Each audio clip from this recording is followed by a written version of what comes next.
آپ فرماتے ہیں عبادت کے غرور سے گناہ کی شرمندگی بہتر ہے۔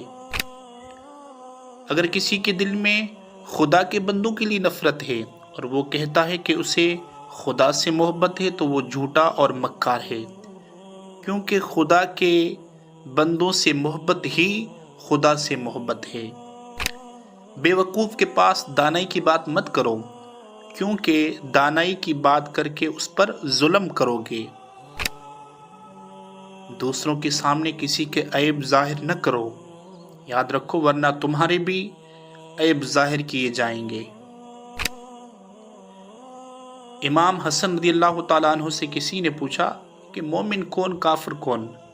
آپ نے فرمایا کہ جو آخرت کے لیے ثواب جمع کرے وہ مومن ہے، اور جو دنیا کے مزے اڑانے میں مشغول ہو جائے وہ کافر ہے۔ تمہاری عمر برابر کم ہوتی جا رہی ہے، جو کچھ تمہارے ہاتھ میں ہے اس سے کسی کی مدد کر جاؤ۔ جو لوگ تمہارے دوست بننا چاہتے ہیں ان کے ساتھ دوست بنو تو عاقل کہلاؤ گے۔ جو شخص سلام سے پہلے بات کرے اسے جواب نہ دو۔ جو بندہ اپنی تعریف زیادہ کرتا ہے وہ تعریف اس کے لیے ہلاکت کا باعث بن سکتی ہے۔ جس شخص کے پاس عقل نہیں اس کے پاس ادب نہیں ہوگا، اور جس کے پاس ہمت نہیں ہوگی اسے کامیابی حاصل نہیں ہوگی، اور جس کے پاس دین نہیں ہوگا اس کے پاس حیا نہیں ہوگی۔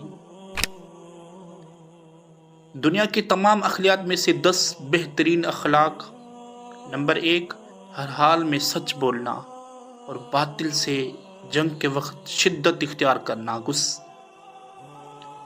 سائل کو دینا یعنی سوال کرنے والے کو دینا، احسان کا بدلہ، کوئی تم پر احسان کرے تو اس کا بدلہ دینا، ہمیشہ رحم کرنا اور پڑوسی کی حفاظت کرنا، حقوق العباد یعنی بندوں کے حقوق ادا کرنا، مہمان کی مہمان نوازی کرنا، میزبانی کرنا، اور سب سے بڑھ کر شرم و حیا، تمام اخلاقیات میں سے سب سے بڑھ کر شرم و حیا ہے۔